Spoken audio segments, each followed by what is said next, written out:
Olá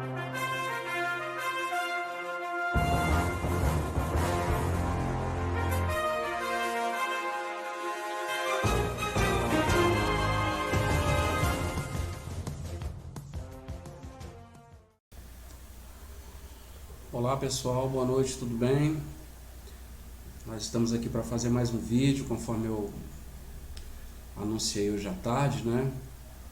Eu me chamo Eliezer, eu falo aqui de Fortaleza e gostaria de compartilhar com vocês mais uma daquelas contradições, né, que eu encontrei nas publicações da Torre de Vigia, mais especificamente na revista A Sentinela.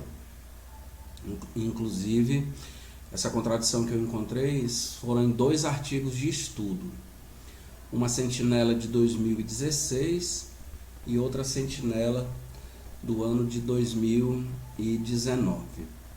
Nós temos visto, né, gente, somos sabedores que está cheio de casos de pedofilia dentro da organização da Torre de Vigia, Testemunha de Jeová. Esses casos de pedofilia eles estão espalhados pelo mundo inteiro. E na grande maioria dos casos, os pedófilos, os molestadores, eles são acobertados por causa de uma regra absurda que foi desenvolvida pela Torre de Vigia, de entendimento errado de textos bíblicos, né?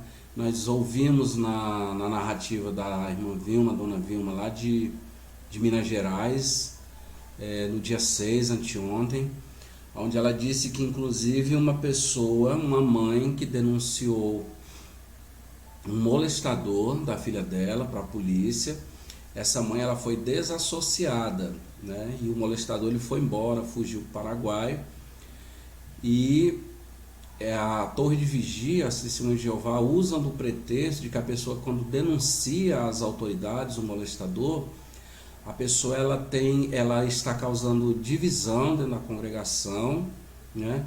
E eles se apoiam naquela regra absurda de que tem que haver duas testemunhas para que haja a formação de uma comissão judicativa e eventualmente esse criminoso ele seja então expulso ou desassociado da organização da Torre de Vigia, a organização do corpo governante, a única gráfica verdadeira, não é? Mas eu vou mostrar para vocês como é contraditório esse ensino ou essa tese da Torre de Vigia, que tem que haver duas testemunhas. Nós vamos ver que isso é uma coisa que não tem nenhum fundamento, não tem lógica, não é? Numa prática dessa. E vou mostrar isso para vocês usando a Bíblia e duas sentinelas. Simplesmente isso. Eu vou conseguir mostrar para vocês que a própria Torre de Vigia ela produz provas contra ela, quando ela se esconde atrás dessa regra de que para se denunciar, seja um caso de pedofilia ou qualquer outro caso, como eles chamam lá de pecado grave, tem que haver duas testemunhas. Vou mostrar que é uma regra sem nenhum fundamento. Primeiramente, eu quero conversar com vocês sobre essa revista aqui, ó, A Sentinela, edição de estudo de maio de 2019, tá bom? Nós vamos analisar aqui dois parágrafos do estudo dessa revista, o segundo estudo, que fala sobre como lidar com a maldade,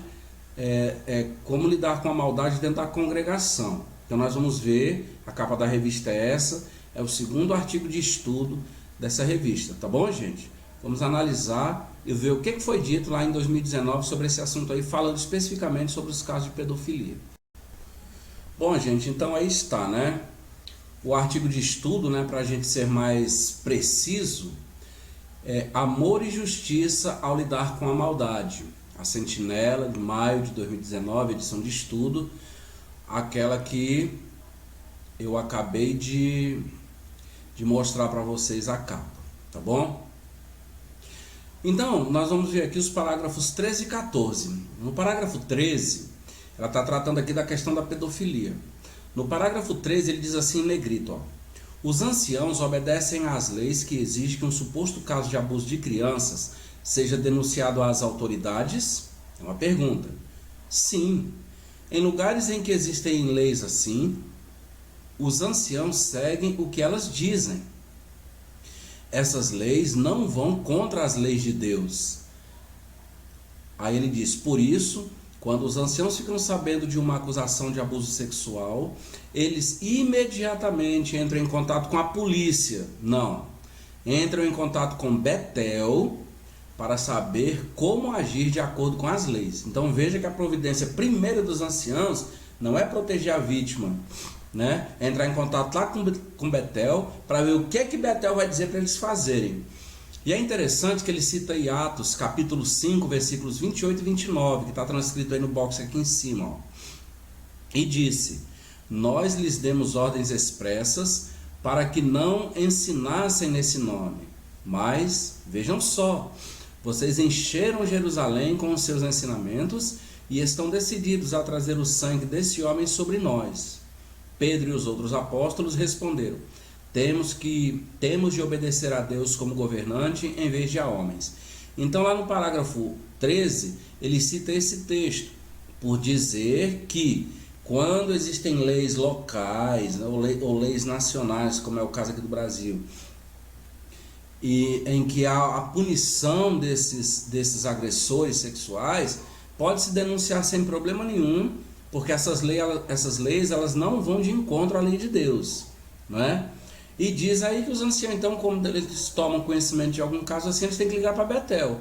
Na realidade, o correto seria ligar para a polícia, né? Para denunciar o agressor, né? O molestador, mas não, eles ligam para Betel.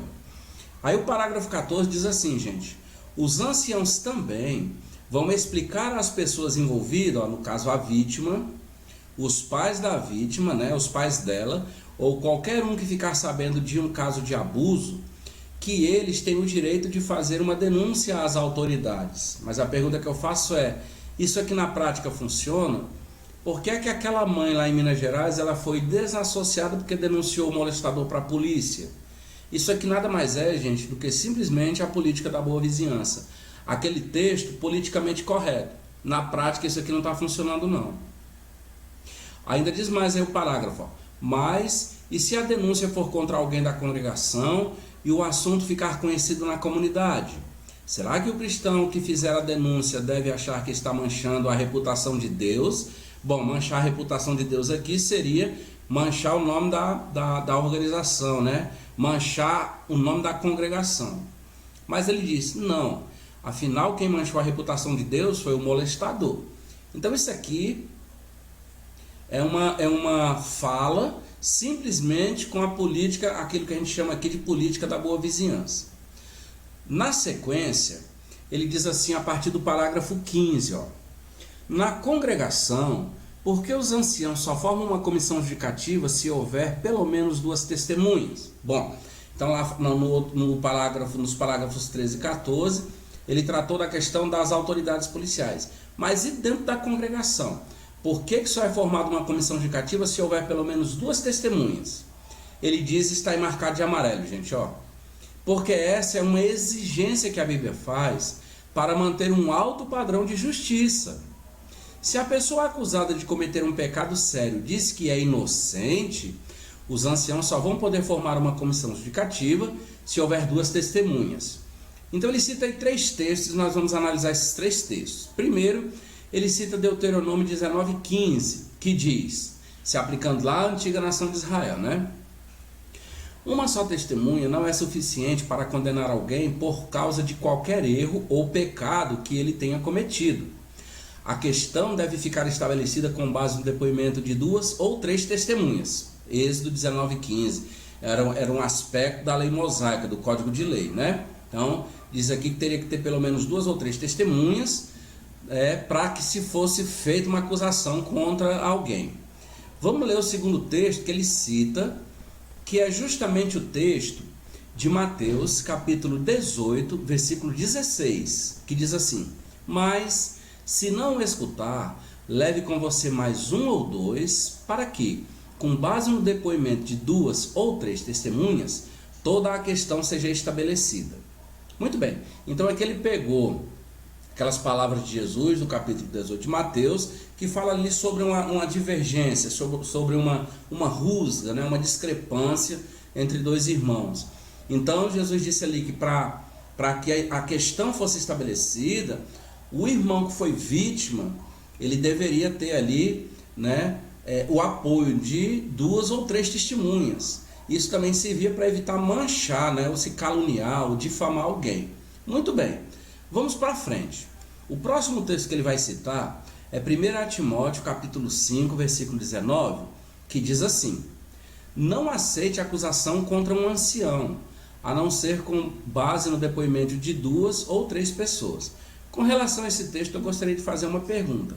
O que é que isso tem a ver com o caso de abuso sexual, um caso de pedofilia? Aonde é que esse texto de 1 Timóteo 5,19, ele se enquadra? Aonde é que ele se aplica? Ele não se aplica a lugar nenhum. Muito bem. Indo para frente, nós vamos então encontrar a seguinte declaração, ainda no finalzinho do parágrafo 15. Ó.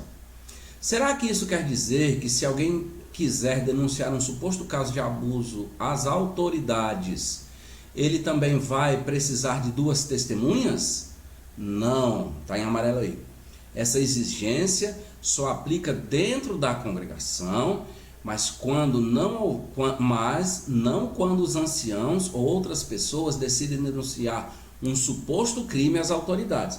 Então ele fez a citação de Deuteronômio 19,15, Mateus 18,16, 1 Timóteo 5,19, e diz que esses textos eles se aplicam dentro da congregação, né? É a visão da torre de vigia.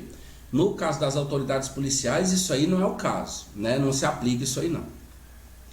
No parágrafo 16, ele vai dizer assim, ó: quando alguém da congregação é acusado de abusar de uma criança, os anciãos só vão fazer... Não. Quando alguém da congregação é acusado de abusar de uma criança, os anciãos vão fazer o que as leis exigem. Muito bem. Daí, de acordo com a Bíblia, veja, gente, eles vão investigar para saber se vai ser necessário formar uma comissão judicativa. Então, segundo a revista aqui, denuncia-se a pessoa para a polícia, mas a questão vai ser investigada também dentro da congregação. Eles vão fazer uma investigação. Eles viram detetives, né, os anciãos. Se a pessoa, o acusado, negar a acusação, os anciãos vão levar em conta o depoimento de testemunhas. Se houver o depoimento de pelo menos 2 pessoas, daquela que fez a acusação e de outra que puder comprovar que o acusado cometeu esse ou outros atos de abuso de crianças, os anciãos poderão formar uma comissão judicativa. Eu quero fazer uma interrogação bem aqui, fazer uma pergunta. Me diga uma coisa, ele está dizendo aqui que para formar uma comissão judicativa é necessário ter a acusação da vítima, né, da pessoa que supostamente foi molestada, e de uma outra pessoa que possa comprovar. Eu pergunto o seguinte: se tiver alguém que possa comprovar que uma criança ela realmente foi molestada, ela é testemunha ou ela é cúmplice? Hein? Outro detalhe, será que um molestador, né, um pedófilo, ele vai fazer isso, esse tipo de atitude, praticar esse tipo de ato hediondo, na presença de uma outra pessoa? Vocês estão vendo, gente, como é uma coisa que não tem nem pé nem cabeça? E nós vamos já ver um preceito bíblico para isso aqui, né? Para derrubar, aliás, esse argumento aqui, né? Então, primeiro, a pessoa que pratica um ato nojento desse, ela vai tomar todo o cuidado para fazer isso às escondidas. Como o próprio estudo diz nos outros parágrafos, muitas vezes ele intimida a criança, ele suborna a criança, ele amedronta a criança para que ninguém saiba, para que ela não fale disso aí para ninguém. Mas a torre de vigia quer que haja uma testemunha.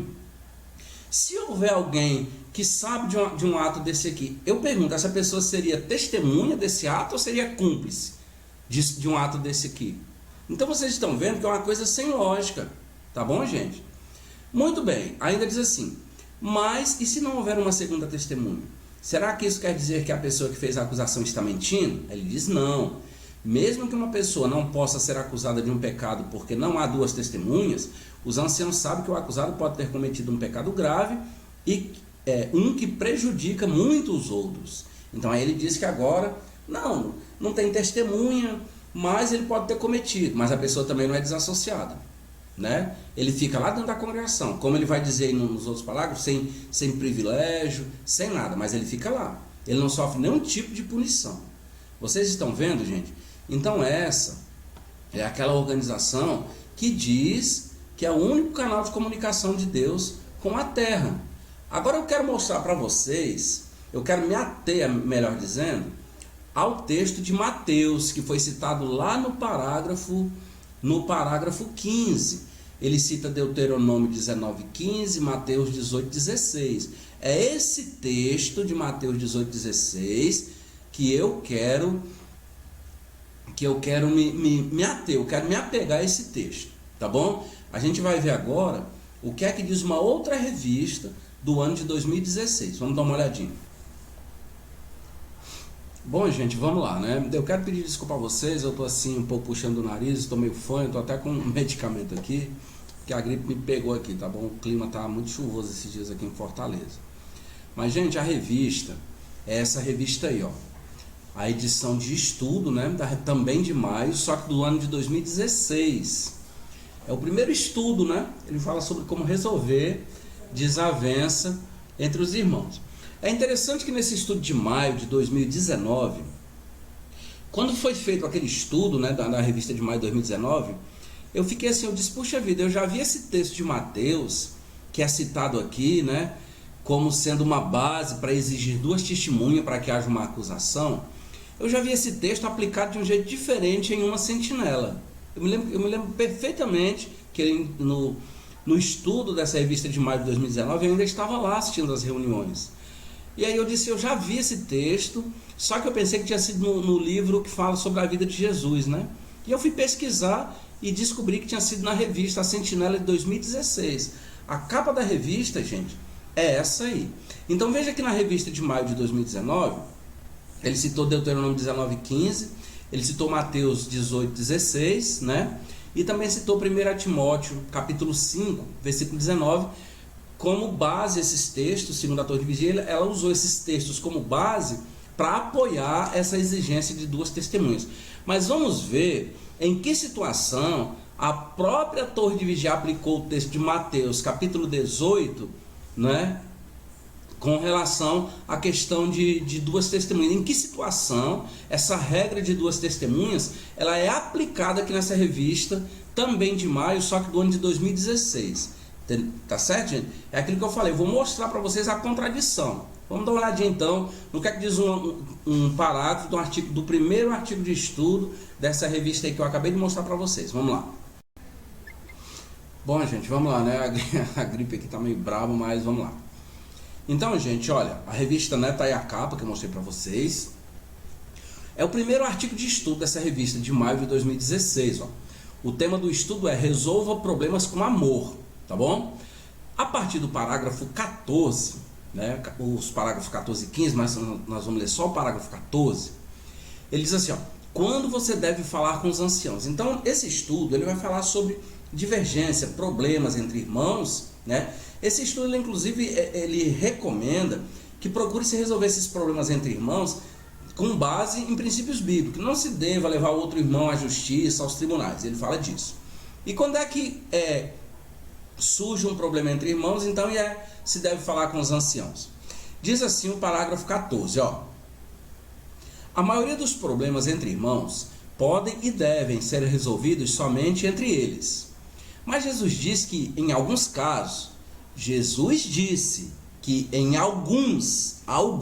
casos, fosse necessária a ajuda dos anciãos. Que casos são esses? Aí ele manda ler, olha lá, gente, Mateus capítulo 18, versículos 15, versículo 16, que é citado naquele outro estudo, e o versículo 17, está aqui em cima no box, ó. Diz assim, Mateus 18, do 15 ao 17, na própria tradução do Novo Mundo.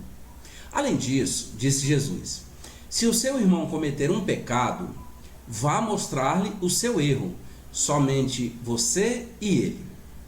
Se ele o escutar, você ganhou o seu irmão. Versículo 16. Mas, se não o escutar, leve com você mais 1 ou 2, para que, com base no depoimento de 2 ou 3 testemunhas, que é o texto que ele citou lá, na outra revista, toda a questão seja estabelecida. Agora veja o 17. Se ele não os escutar, fale à congregação. Se não escutar nem mesmo a congregação, seja ele para você apenas como homem das nações e como cobrador de impostos. Então aqui nós lemos o capítulo 18 de Mateus, gente, o versículo 15, 16 e 17. Lá ele só citou o versículo 16 fora de contexto. Olha O que o parágrafo fala sobre esse texto aí? Tá em amarelo aí, gente, ó. Em Mateus 18, Jesus falou de um pecado, entre aspas, que envolvia mais do que um simples desentendimento. Como sabemos disso? Porque ele disse que, caso a pessoa não aceitasse a ajuda do irmão envolvido, das testemunhas e nem mesmo dos anciãos, essa pessoa, né, seria tratada como o homem das nações e como cobrador de impostos. Veja, hoje chamamos isso de desassociação. Agora veja, esse tipo de pecado, entre aspas, que é mencionado em Mateus 18, 15, 16, 17, então esse problema que Jesus cita aí nesses 3 versículos, olha o que a torre de vigia diz desse pecado que Jesus mandou resolver entre irmãos. Se não deu certo, leve 2 ou 3. Se não deu certo, fale aos anciãos. Se não deu certo, segundo a torre de vigia aqui, desassocia. Que tipo de pecado era esse em que se aplica uma situação dessa de Jesus? Veja o que a própria sentinela diz. Esse tipo de pecado talvez incluísse coisas como fraude ou calúnia, que poderia manchar a reputação de alguém. Gente, agora eu quero chamar a atenção para vocês do finalzinho desse parágrafo, está marcado aí de azul. Olha o que a própria sentinela diz sobre a aplicação desse texto. Mas o pecado mencionado em Mateus 18, veja, gente, não incluía pecados graves como adultério, homossexualismo, apostasia, idolatria e outros. Nesses outros aqui, a gente pode incluir o que? Pedofilia. Eu vou repetir. Esse problema que Jesus mandou resolver entre irmãos, a própria torre de vigia que está fazendo a aplicação do texto. Eu estou usando a sentinela da torre de vigia. Veja como ela se contradiz. Ela diz aqui que envolvia coisas como fraude ou calúnia, difamação.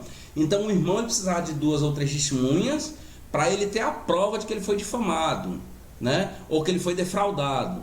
Mas a torre de vigia salienta que esse tipo de pecado aqui não inclui pecados graves como adultério. Quer dizer que a questão de adultério, homossexualismo, apostasia, idolatria e outros, nesses outros a gente vai incluir aqui a pedofilia, entendeu? Eles não estão incluídos nisso aqui.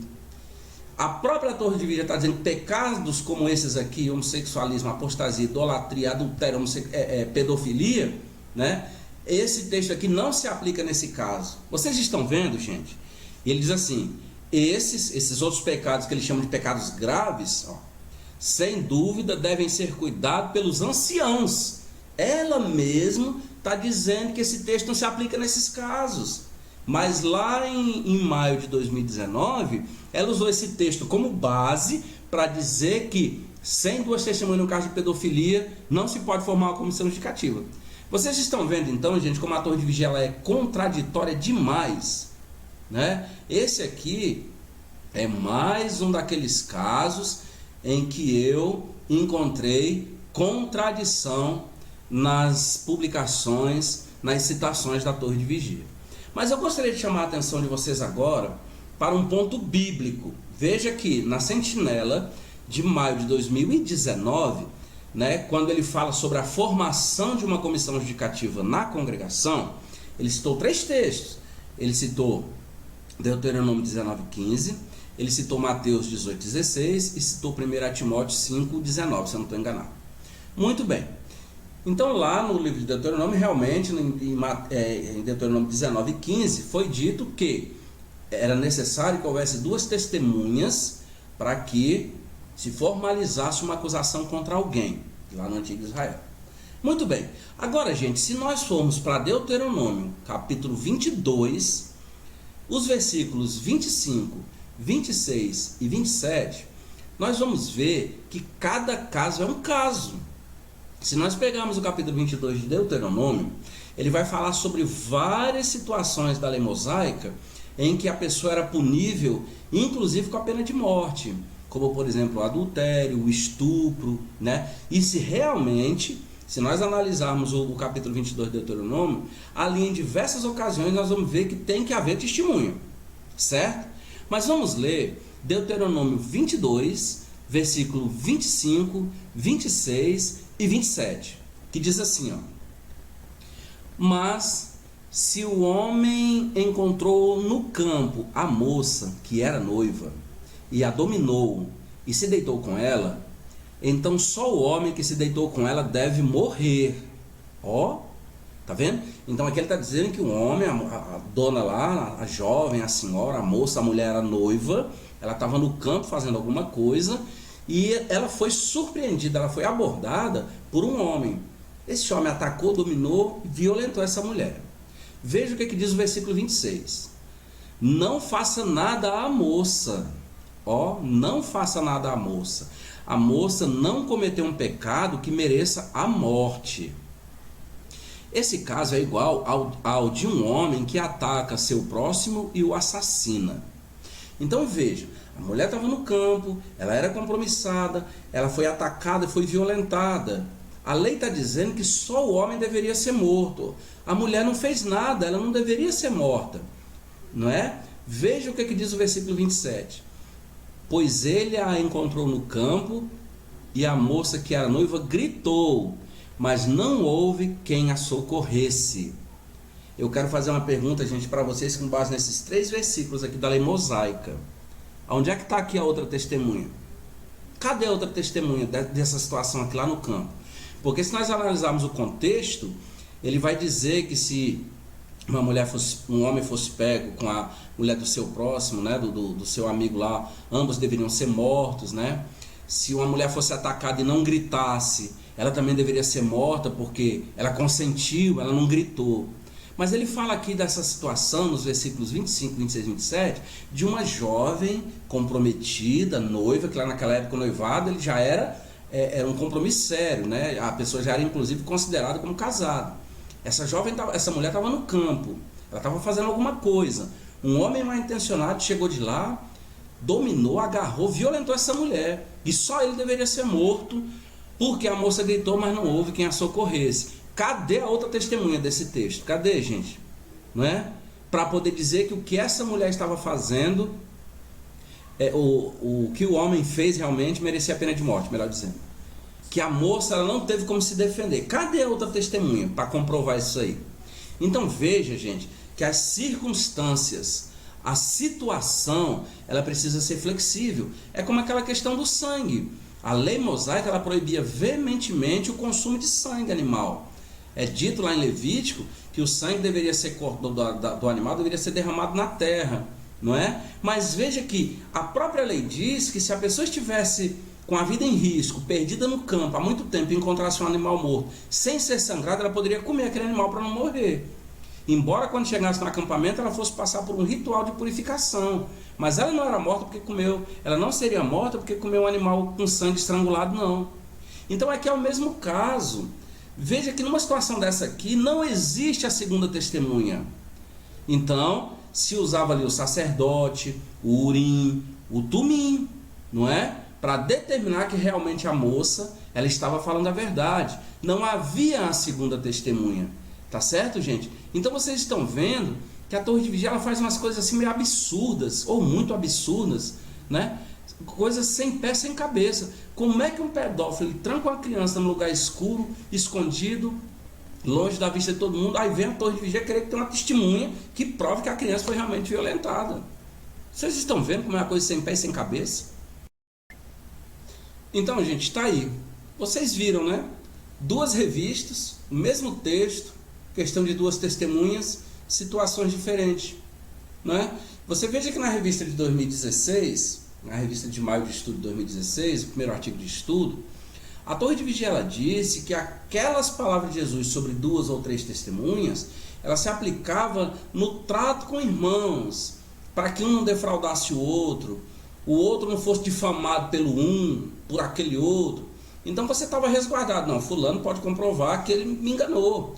Eu fiz um negócio com ele, ele me extorquiu, ele me fraudou, né? Ou o outro lá, não, ó, eu tenho prova de que fulano ali me difamou, ele falou uma coisa que eu não fiz e está aqui 2 testemunhas, eu tenho como provar que ele é mentiroso. Tá entendendo? Ela disse, a torre de vigia, olha gente, esse texto aqui essas palavras de Jesus, ele não se aplica em pecado, que lá, assim, Jesus disse que quem é fiel no mínimo é no muito, né? Quem é fiel no mínimo é fiel no muito. Lá na Torre de Vigia, não. Existe o pecado pequeno, o pecado comum e o pecado grave. Então, eles consideram pecado grave homossexualismo, idolatria, adultério, imoralidade sexual, não é? E outros, como ele disse lá. As palavras de Jesus não se aplicam nesses casos. Nesses outros, a gente inclui a pedofilia, que é um crime hediondo. Então ele está dizendo que não se aplica. Mas na revista de 2019, de maio também, segundo estudo, a dona Torre de Vigia veio dizer que não tem como não formar uma comissão judicativa, não tem como formar, melhor dizendo, uma comissão judicativa, se não houver 2 ou mais testemunhas de um crime de pedofilia, gente. Mas o caso pode ser denunciado à polícia, entre aspas, né? Que ali em Minas Gerais, uma mãe teve a filha violentada, denunciou e foi desassociada, porque segundo a Torre de Vigia estava causando divisão na congregação. Então, no caso lá de Israel, embora essa moça, esse texto bíblico que nós lemos aqui, ela estava no campo e ela não tinha quem a socorresse, muito menos uma segunda testemunha, só o homem lá deveria ser morto. Ali tinha um profeta, tinha um sacerdote, né? Tinha Urim, tinha um Tumim onde Jeová mostrava ali as revelações. Hoje nós não temos o Urim, não temos o Tumim, não temos o profeta, o sacerdote, mas nós temos o Instituto Médico Legal, nós temos a perícia forense, que se um pai ou uma mãe de uma criança violentada levar no Instituto Médico Legal, lá vai ser feito um exame, será feito um laudo em que vai se comprovar que aquela criança foi realmente violentada. E na maioria dos casos se encontra até DNA do agressor, do estuprador, fio de cabelo, pele embaixo das unhas, né? Então existem maneiras de se provar de que fulano, a criancinha, o bebê, foi violentado ou não, sem precisar ter uma pessoa assistindo, o pedófilo abusar de uma criança, como eles querem. Entendeu, gente? Então isso aqui é para mostrar para vocês que a Torre de Vigia é confusa demais, eu tenho batido muito nisso. São esses ensinos, né? São essas doutrinas esquisitas que deixam muita gente perturbado. Porque uma hora diz uma coisa, outra hora diz outra, daqui a pouco é de novo, não é mais. É a tal das novas luzes, né? O tempo todo acendendo e apagando. Né? Então veja que no espaço de 3 anos apenas, de maio de 2016 para maio de 2019, ela aplicou o texto de um jeito e depois de outro jeito. Ou seja, a que conclusão eu chego? A Torre de Vigia ela vai usando os textos bíblicos conforme melhor lhe convier. Simples assim. Né? Então isso aí vem reforçar, realmente não tem a direção do Espírito Santo, a gente sabe disso, não são inspirados, não são nada. São simplesmente um bando de pessoas perdidas, guiando outras pessoas mais perdidas ainda, como disse Jesus, ambos vão cair num buraco. Tá bom, gente? Então eu quero aqui agradecer. A gente tem visto aí, né, esses casos tristes de suicídio entre pessoas jovens, né, gente, nas fileiras aí das Testemunhas de Jeová. Como eles mesmos usam muito aquele texto de Jesus, as palavras de Jesus, né? Pelos seus frutos os reconhecereis. Tá aí, né? Então, gente, eu quero agradecer, fico alerta, né? Divulga essa mensagem, abra os olhos das pessoas, para que elas não caiam nessa cilada, né? Que na maioria das vezes, infelizmente, como a gente tem visto, é um caminho sem volta. Eu quero agradecer a vocês, desejar a vocês um excelente final de semana.